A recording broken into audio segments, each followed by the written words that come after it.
The Hobbit by JRR Tolkien. Chapter 12. Inside Information. For a long time, the dwarves stood in the dark before the door and debated, until at last Thorin spoke. Now is the time for our esteemed Mr. Baggins, who has proved himself a good companion on our long road, and a hobbit full of courage and resource far exceeding his size, and if I may say so, possessed of good luck far exceeding the usual allowance. Now is the time for him to perform the service for which he was included in our company. Now is the time for him to earn his reward. You are familiar with Thorin's style on important occasions, so I will not give you any more of it, though he went on a good deal longer than this. It certainly was an important occasion, but Bilbo felt impatient. By now he was quite familiar with Thorin too, and he knew what he was driving at. If you mean you think it's my job to go into the secret passage first, O Thorin, Thrain's son Oakenshield, may your beard grow ever longer, he said crossly. Say so at once and have done. I might refuse. I have got you out of 2 messes already, which were hardly the original bargain, so that I am, I think, already owed some reward. But 3rd time pays for all, as my father used to say, and somehow I don't think I shall refuse. Perhaps I have begun to trust my luck more than I used to in the old days. He meant last spring before he left his own house, but it seemed centuries ago. But anyway, I think I will go and have a peep at once and get it over. Now, who is coming with me? He did not expect a chorus of volunteers, so he was not disappointed. Philly and Killy looked uncomfortable and stood on one leg, but the others made no pretence of offering, except old Balin, the lookout man, who was rather fond of the Hobbit. He said he would come inside at least, and perhaps a bit of the way too, ready to call for help if necessary. The most that can be said for the dwarves is this. They intended to pay Bilbo really handsomely for his services. They had brought him to do a nasty job for them, and they did not mind the poor little fellow doing it if he would. But they would all have done their best to get him out of trouble, if he got into it, as they did in the case of the trolls at the beginning of their adventures, before they had any particular reasons for being grateful to him. There it is. Dwarves are not heroes, but calculating folk with a great idea of the value of money. Some are tricky and treacherous, and pretty bad lots. Some are not, but are decent people like Thorin and company, if you don't expect too much. The stars were coming out behind him in a pale sky barred with black when the hobbit crept through the enchanted door and stole into the mountain. It was far easier going than he expected. This was no goblin entrance or rough wood elves' cave. It was a passage made by dwarves at the height of their wealth and skill, straight as a ruler, smooth-floored and smooth-sided, going with a gentle, never-varying slope direct to some distant end in the blackness below. After a while, Balin bade Bilbo good luck, and stopped where he could still see the faint outline of the door, and by a trick of the echoes of the tunnel hear the rustle of the whispering voices of the others just outside. Then the hobbit slipped on his ring, and warned by the echoes to take more than hobbit's care to make no sound, he crept noiselessly down, down, down into the dark. He was trembling with fear, but his little face was set and grim. Already he was a very different hobbit from the one that had run out without a pocket handkerchief from the bag end long ago. He had not had a pocket handkerchief for ages. He loosened his dagger in its sheath, tightened his belt, and went on. Now you are in for it at last, Bilbo Baggins, he said to himself. You went and put your foot right in it that night of the party, and now you have got to pull it out and pay for it. Dear me, what a fool I was and am, said the least tookish part of him. I have absolutely no use for dragging guarded treasures, and the whole lot could stay here forever, if only I could wake up and find this beastly tunnel was my own front hall at home. He did not wake up, of course, but went still on and on, till all sign of the door behind had faded away. He was altogether alone. Soon he thought it was beginning to feel warm. Is that a kind of glow I seem to see coming right ahead down there? He thought. It was. As he went forward, it grew and grew, till there was no doubt about it. It was a red light, steadily getting redder and redder. Also, it was now undoubtedly hot in the tunnel. Wisps of vapour floated up and past him, and he began to sweat. A sound, too, began to throb in his ears, a sort of bubbling, like the noise of a large pot galloping on the fire, mixed with a rumble as of a gigantic tomcat purring. This grew to the unmistakable gurgling noise of some vast animal snoring in its sleep down there in the red glow in front of him. It was at this point that Bilbo stopped. Going on from there was the bravest thing he ever did. The tremendous things that happened afterwards were as nothing compared to it. He fought the real battle in the tunnel alone, before he ever saw the vast danger that lay in wait. At any rate, after a short halt, go on he did, and you can picture him coming to the end of the tunnel, an opening of much the same size and shape as the door above. Through it peeps the Hobbit's little head. Before him lies the great bottommost cellar or dungeon hole of the ancient dwarves, right at the mountain's root. It's almost dark, so that its vastness can only be dimly guessed, but rising from the near side of the rocky floor there is a great, great glow, the glow of smoke. There he lay, a vast red golden dragon, fast asleep. A thrumming came from his jaws and nostrils, and wisps of smoke, but his fires were low in slumber. Beneath him, under all his limbs and his huge coiled tail, and about him on all sides, stretching away across the unseen floors, lay countless piles of precious things, gold wrought and unwrought, gems and jewels, and silver red-stained in the ruddy light.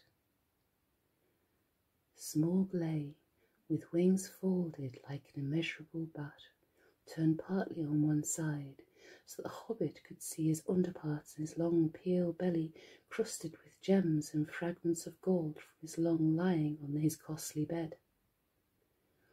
Behind him, where the walls were nearest, could dimly be seen coats of mail, helms and axes, swords and spears hanging, and there in rows stood great jars and vessels filled with a wealth that could not be guessed. To say that Bilbo's breath was taken away is no description at all.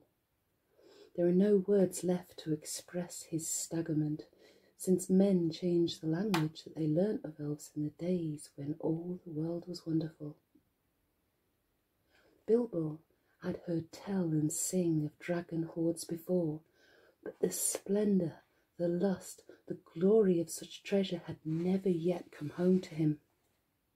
His heart was filled and pierced with enchantment, and with the desire of dwarves, and he gazed, motionless, almost forgetting the frightful guardian at the gold beyond price and count. He gazed for what seemed an age, before, drawn almost against his will, he stole from the shadow of the doorway, across the floor to the nearest edge of the mounds of treasure. Above him, the sleeping dragon lay, a dire menace even in his sleep. He He grasped a great two-handled cup, as heavy as he could carry, and cast one fearful eye upwards. Smaug stirred a wing, opened a claw. The rumble of his snoring changed its note. Then Bilbo fled, but the dragon did not wake, not yet, but shifted into other dreams of greed and violence, lying there in his stolen hall while the little hobbit toiled back up the long tunnel. His heart was beating, and a more fevered shaking was in his legs than when he was going down, but still he clutched the cup, and his chief thought was, "I've done it! This will show them. More like a grocer than a burglar, indeed. Well, we'll hear no more of that." Nor did he. Balin was overjoyed to see the hobbit again, and as delighted as he was surprised. He picked Bilbo up and carried him out into the open air. It was midnight and clouds had covered the stars, but Bilbo lay with his eyes shut, gasping and taking pleasure in the feel of the fresh air again, and hardly noticing the excitement of the dwarves, or how they praised him and patted him on the back and put themselves and all their families for generations to come at his service. The dwarves were still passing the cup from hand to hand and talking delightedly of the recovery of their treasure, when suddenly a vast rumbling woke in the mountain underneath, as if it was an old volcano that had made up its mind to start eruptions once again. The door behind them was pulled nearly to and blocked from closing with a stone, but up the long tunnel came the dreadful echoes from far down in the depths of a bellowing and a trampling that made the ground beneath them tremble. Then the dwarves forgot their joy and their confident boasts of a moment before, and cowered down in fright. Smaug was still to be reckoned with. It does not do to leave a live dragon out of your calculations if you live near him. Dragons may not have much real use for all their wealth, but they know it to an ounce as a rule, especially after long possession, and Smaug was no exception. He had passed from an uneasy dream, in which a warrior, altogether insignificant in size, but provided it with a bitter sword and a great courage, figured most unpleasantly, to a doze, and from a doze to a wide waking. There was a breath of strange air in his cave. Could there be a draught from that little hall? He had never felt quite happy about it, though it was so small, and now he glared at it in suspicion, and wondered why he had never blocked it up. Of late he had half fancied he had caught dim echoes of a knocking sound from far above that came down through it to his lair. He stirred and stretched forth his neck to sniff. Then he missed the cup. Thieves! Fire! Murder! Such a thing had not happened since first he came to the mountain. His rage passes description, the sort of rage that is only seen when rich folk that have more than they can enjoy suddenly lose something that they have long had but have never before used or wanted. His fire belched forth, the hall smoked. He shook the mountain roots. He thrust his head in vain at the little hall, and then coiling his length together, roaring like thunder underground, he sped from his deep lair, through his great door, out into the huge passages of the mountain palace, and up towards the front gate. To hunt the whole mountain till he had caught the thief and torn and trampled him was his one thought. He issued from the gate. The waters rose in fierce whistling steam, and up he soared, blazing into the air, and settled on the mountain top in a spout of green and scarlet flame. The dwarves heard the awful rumour of his flight, and they crouched against the walls of the grassy terrace, cringing under borders, hoping somehow to escape the frightful eyes of the hunting dragon. There they would have all been killed if it had not been for Bilbo once again. "Quick, quick!" he gasped. "The door, the tunnel, it's no good here." Roused by these words, they were just about to creep inside the tunnel when Bifur gave a cry. "My cousins, Bomber and Bofer, We've forgotten them. They're down in the valley. Then we'll be slain, and all our ponies too, and all our stores lost, moaned the others. We can do nothing. Nonsense, said Thorin, recovering his dignity. We cannot leave them. Get inside, Mr. Baggins and Balin, and you too, Philly and Killy. The dragon shan't have all of us. Now you others, where are the ropes? Be quick. Those were perhaps the worst moments they had been through yet. The horrible sounds of Smaug's anger were echoing in the stony hollows far above. At any moment he might come blazing down, or fly whirling round and find them there, near the perilous cliff's edge, hauling madly on the ropes. Up came Bofa, and still all was safe. Up came Bomba, puffing and blowing while the ropes creaked, and still all was safe. Up came some tools and bundles of stores, and then the danger was upon them. A whirring noise was heard. A red light touched the points of the standing rocks, and the dragon came. They had barely time to fly back to the tunnel, pulling and dragging in their bundles, when Smaug came hurtling from the north, licking the mountain sides with flame, beating his great wings with a noise like a roaring wind. His hot breath shrivelled the grass before the door, and drove in through the crack they had left, and scorched them as they lay hid. Flickering fires leapt up, and black rock shadows danced. Then darkness fell as he passed again. The ponies screamed with terror, burst their ropes, and galloped wildly off. The dragon swooped and turned to pursue them, and he was gone. That'll be the end of our poor beasts, said Thorin. Nothing can escape Smaug once he sees it. Here we are, and here we shall have to stay, unless anyone fancies tramping the long open miles back to the river with Smaug on the watch. That was not a pleasing thought. They crept further down the tunnel, and there they lay and shivered, though it was warm and stuffy, until dawn came pale through the crack of the door. Every now and again through the night they could hear the roar of the flying dragon grow and then pass and fade as he hunted round and round the mountainsides. He guessed from the ponies and from the traces of the camps he had discovered that men had come up from the river and the lake and had scaled the mountainside from the valley where the ponies had been standing, but the door withstood his searching eye, and the little high-walled bay had kept out his fiercest flames. Long he had hunted in vain, till the dawn chilled his wrath, and he went back to his golden couch to sleep and to gather new strength.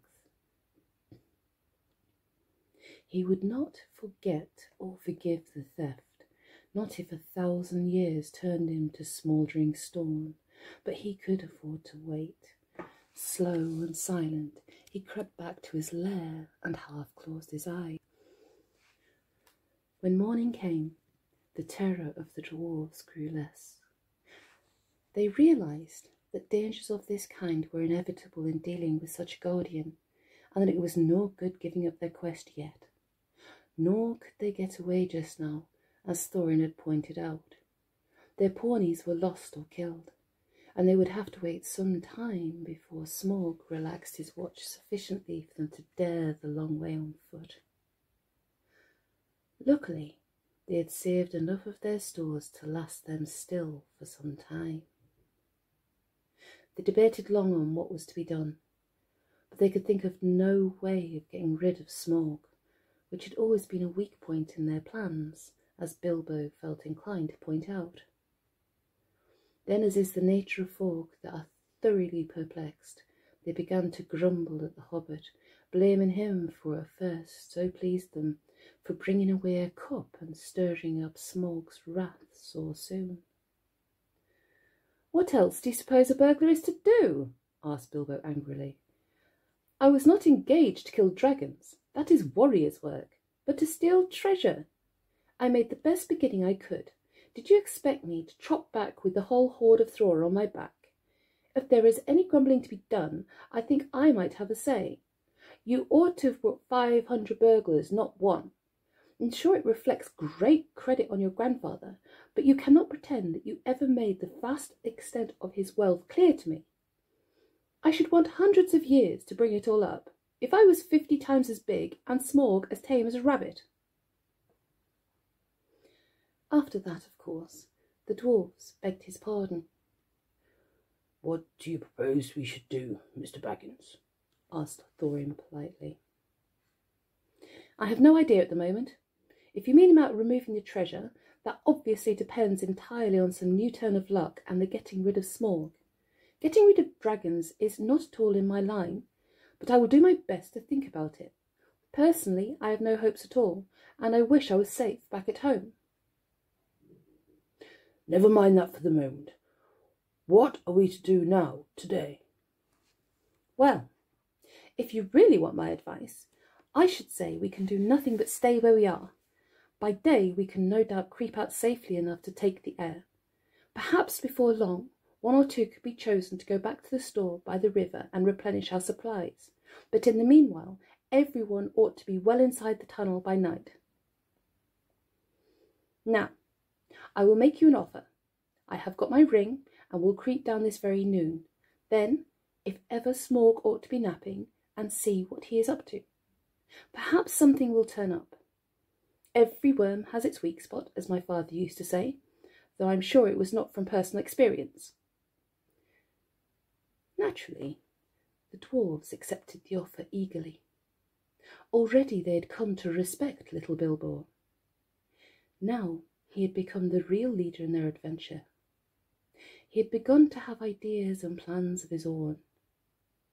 When midday came, he got ready for another journey down into the mountain. He did not like it, of course, but it was not so bad now he knew more or less what was in front of him. Had he known more about dragons and their wily ways, he might have been more frightened and less hopeful of catching this one napping. The sun was shining when he started, but it was as dark as night in the tunnel. The light from the door, almost closed, soon faded as he went down. So silent was his going that smoke on a gentle wind could hardly have surpassed it, and he was inclined to feel a bit proud of himself as he drew near the lower door. There was only the very faintest glow to be seen. Old Smorg is weary and asleep, he thought. He can't see me, and he won't hear me. Cheer up, Bilbo. He had forgotten, or had never heard, about a dragon's sense of smell. It is also an awkward fact that they can keep half an eye open watching while they sleep, if they are suspicious. Smorg certainly looked fast asleep, almost dead and dark, with scarcely a snore more than a whiff of unseen steam, and Bilbo peeped once more from the entrance. He was just about to step out onto the floor when he caught a sudden, thin and piercing ray of red from under the drooping lid of Smorg's left eye. He was only pretending to sleep.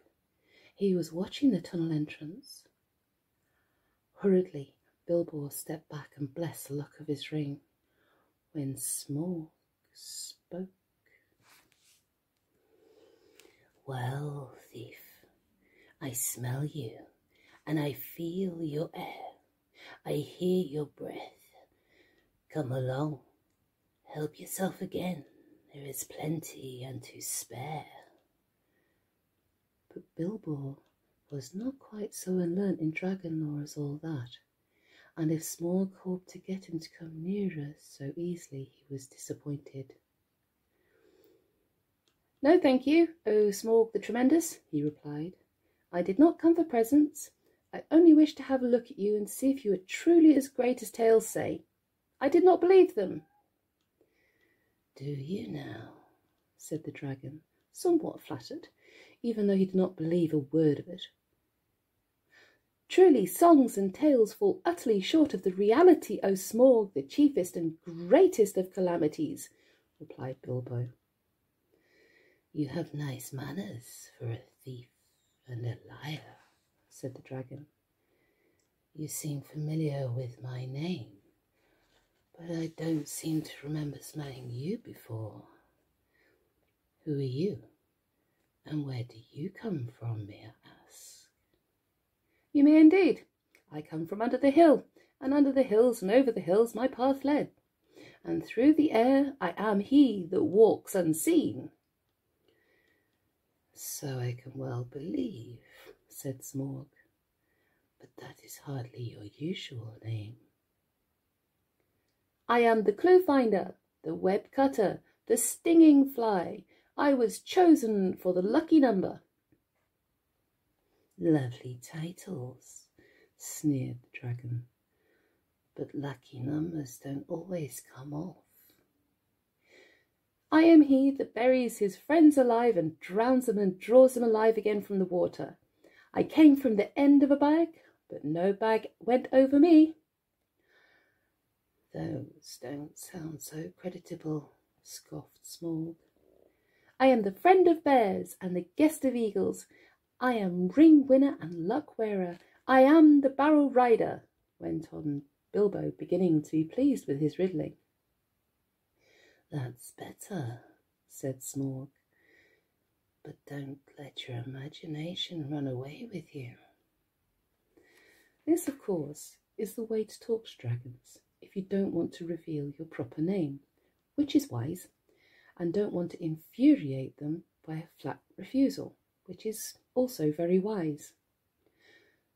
No dragon can resist the fascination of riddling talk and of wasting time trying to understand it. There was a lot here that Smorg did not understand at all, though I expect you do, since you know all about Bilbo's adventures, to which he was referring. But he thought he understood enough, and he chuckled in his wicked inside. I thought so last night, he smiled to himself. Lakemen, some nasty scheme of those miserable tub-trading lakemen, or I'm a lizard. I haven't been down that way for an age and an age, but I will soon alter that. Very well, O Barrel Rider, he said aloud. Maybe Barrel was your pony's name, and maybe not, though it was fat enough. You may walk unseen, but you did not walk all the way. Let me tell you, I ate 6 ponies last night, and I shall catch and eat all the others before long.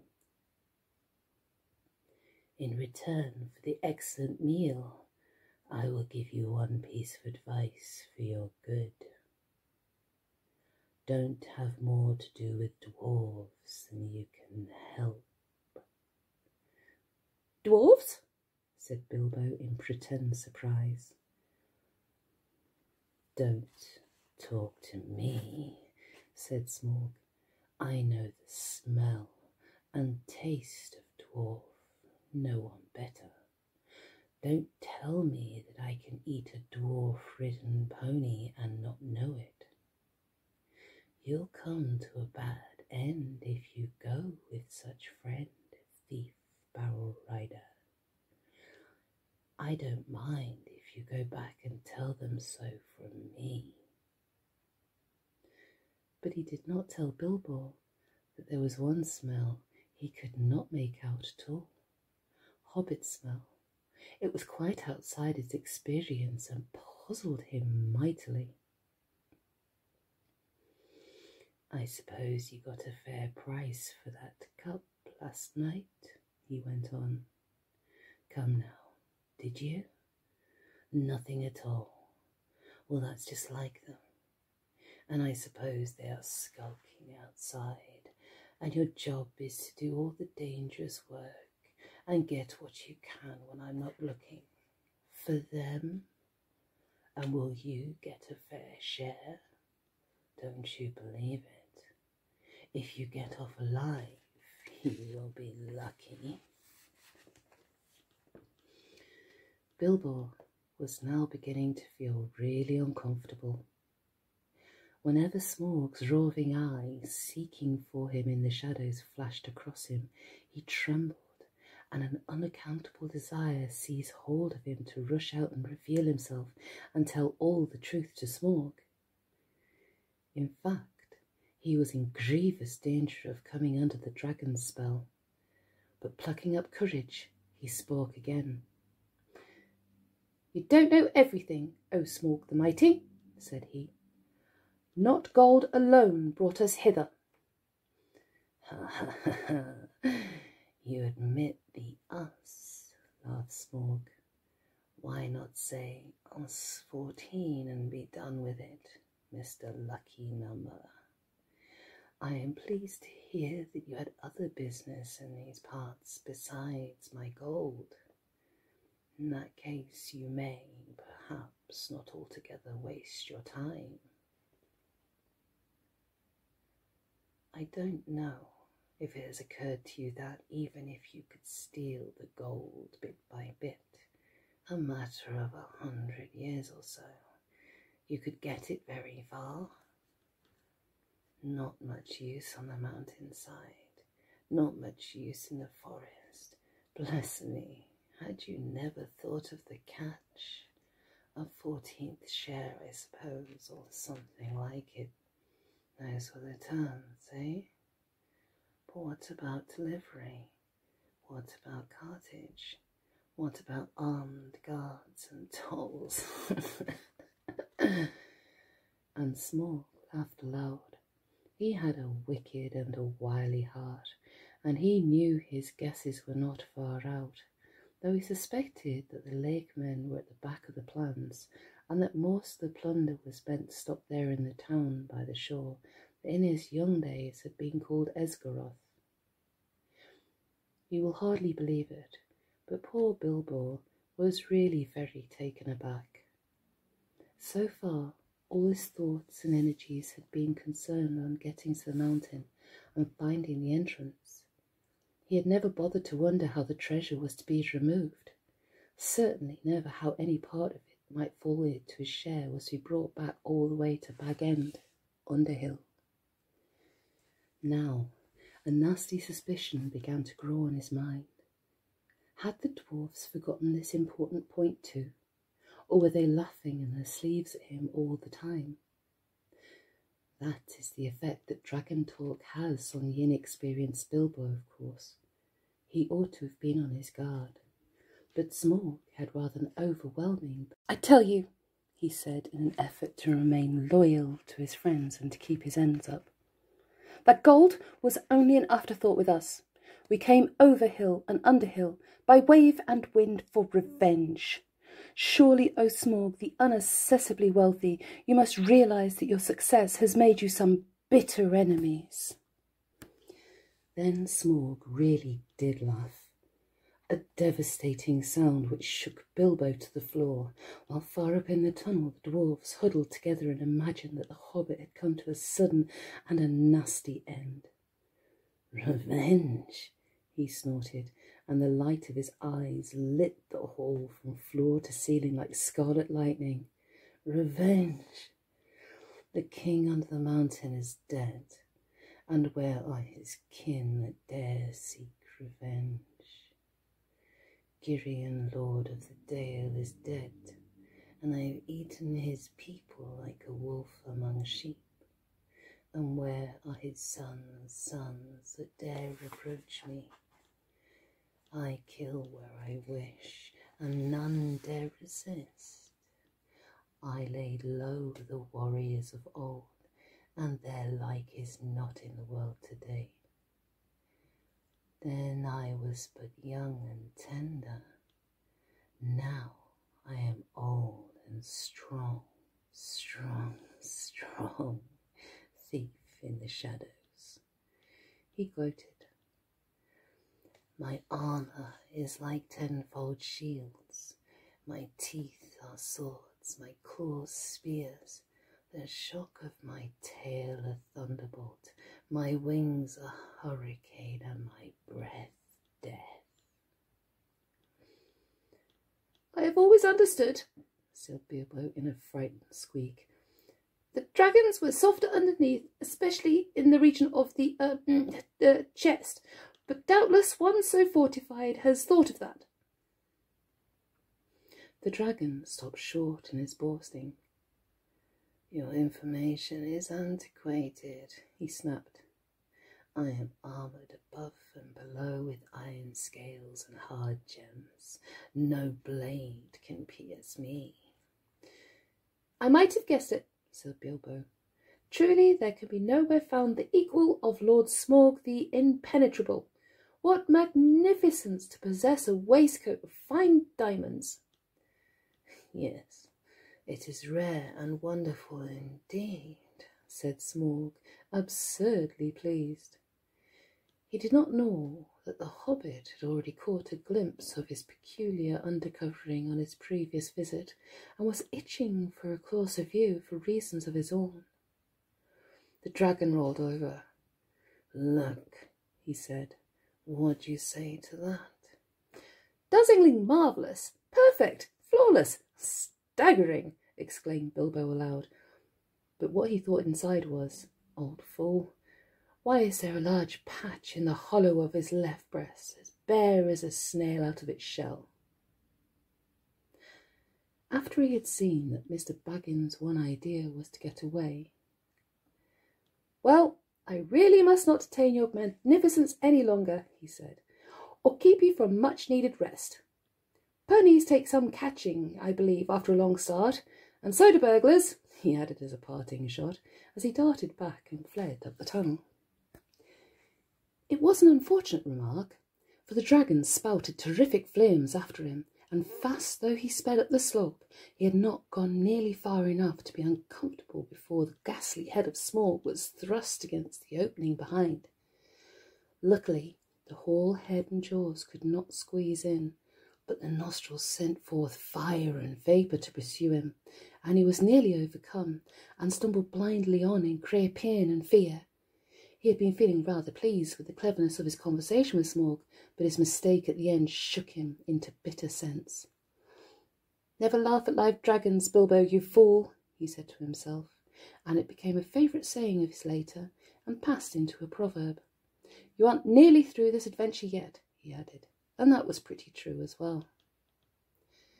The afternoon was turning into evening when he came out again and stumbled and fell in a faint on the doorstep. The dwarves revived him and doctored his scorches as well they could, but it was a long time before the hair on the back of his head and his heels grew properly again. It had all been singed and frizzled right down to the skin.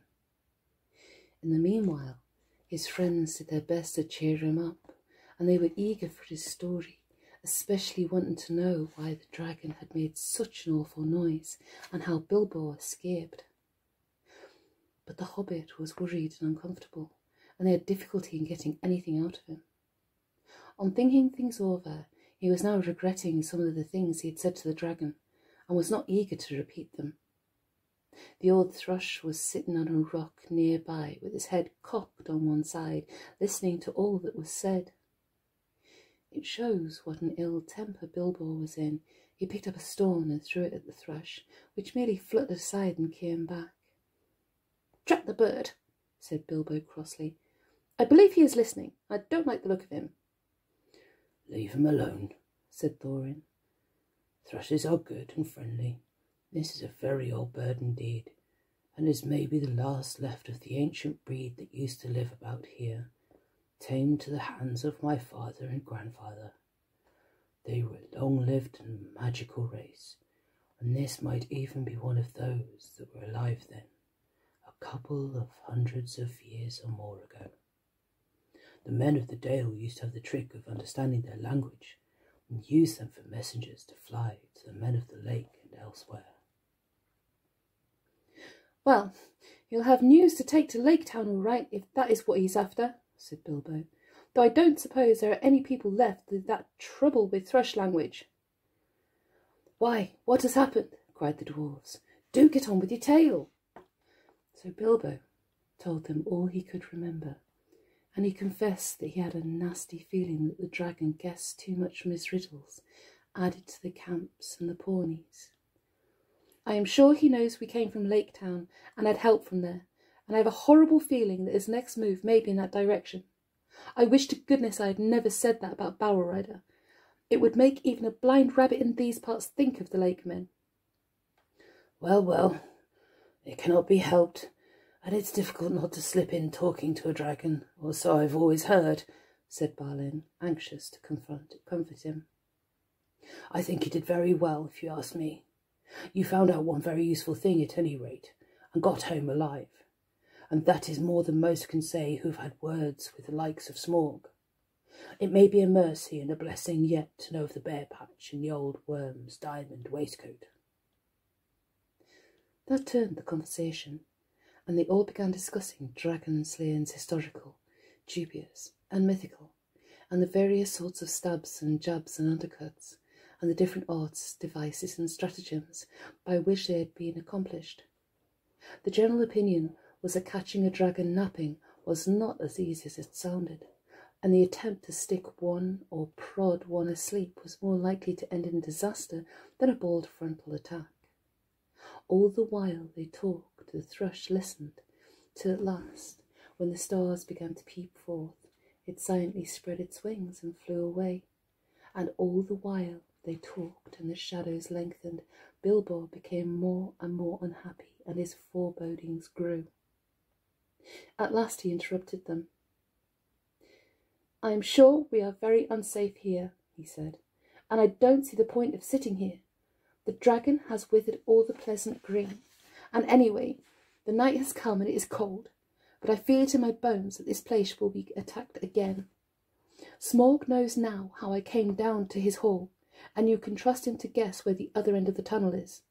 He will break all this side of the mountain to bits, if necessary, to stop up our entrance, and if we are smashed with it, the better he will like it.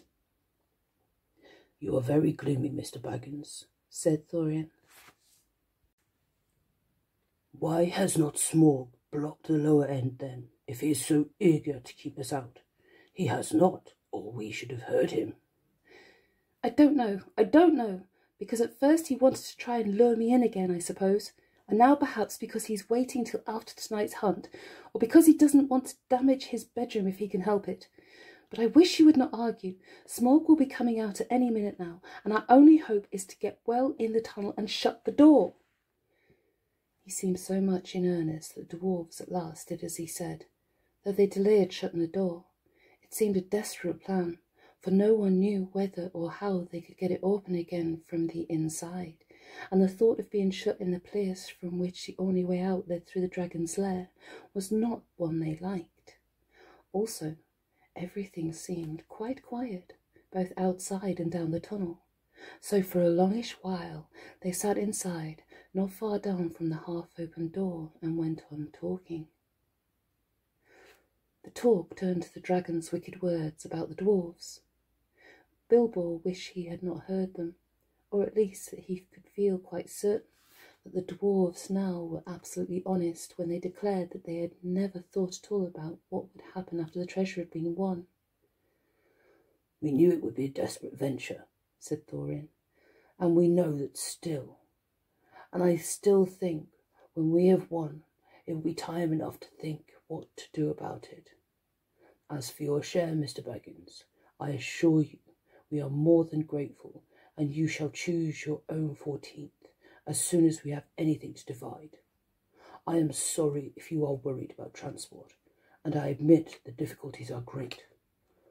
The lands have not become less wild with the passing of time, rather the reverse, but we will do whatever we can for you, and take our share of the cost when the time comes. Believe me or not as you like. From that, the talk turned to the great hoard itself, and to the things that Thorin and Balin remembered. They wondered if they were still lying there unharmed in the hall below, the spears that were made for the armies of the great king Gladorthin, long since dead. Each had a thrice-forged head, and their shafts were inlaid with cunning gold, but they were never delivered or paid for.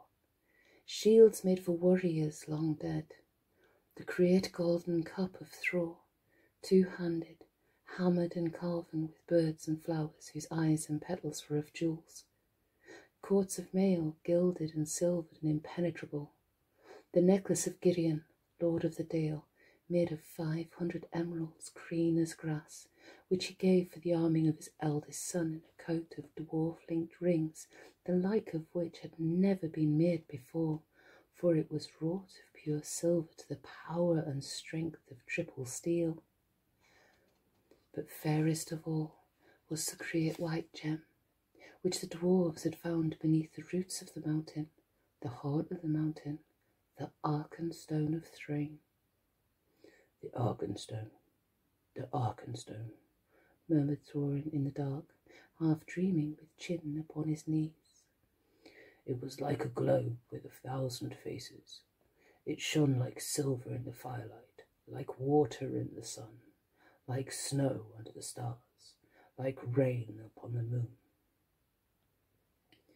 But the enchanted desire of the horde had fallen from Bilbo. All through their talk he was only half listening to them. He sat nearest to the door with one ear cocked for any beginnings of a sound without. His other was alert for echoes beyond the murmurs of the dwarves, for any whisper of a movement from far below. Darkness grew deeper, and he grew ever more uneasy. "Shut the door," he begged them. "I fear that dragon in my marrow. I like this silence far less than the uproar of last night. Shut the door before it's too late." Something in his voice gave the dwarves an uncomfortable feeling. Slowly Thorin shook off his dreams, and getting up, he kicked away the stone that wedged the door. Then they thrust upon it, and it closed with a snap and a clang. No trace of a keyhole was there left on the inside. They were shut in the mountain, and not a moment too soon. They had hardly gone any distance down the tunnel when a blow smote the side of the mountain like a crash of battering rams made of forest oaks and swung by giants. The rock boomed, the walls cracked, and stones fell from the roof on their heads. What would have happened if the door had still been open? I don't like to think. They fled further down the tunnel, glad to still be alive, while behind them outside they heard the roar and rumble of Smoke's fury. He was breaking rocks to pieces, smashing wall and cliff with the lashings of his huge tail, till their little lofty camping ground, the scorched grass, the thrush's stone, the snail-covered walls, the narrow ledge, and all disappeared in a jumble of smithereens, and an avalanche of splintered stones fell over the cliff into the valley below. Smaug had left his lair in silent stealth, quietly soared into the air, and then floated heavy and slow in the dark like a monstrous crow down the wind towards the west of the mountain, in hopes of catching unawares something or somebody there, and of spying the outlet to the passage which the thief had used. This was the outburst of his wrath, when he could find nobody and see nothing, even where he guessed the outlet might actually be. After he had let off his rage in this way, he felt better, and he thought in his heart that he could not be troubled again from that direction. In the meanwhile, he had further vengeance to take. "Barrel rider," he snorted. "Your feet came from the waterside, and up the water you came without a doubt. I don't know your smell, but if you are not one of those men of the lake, you had their help. They shall see me and remember who is the real king under the mountain." He rose in fire and went away south towards the running river.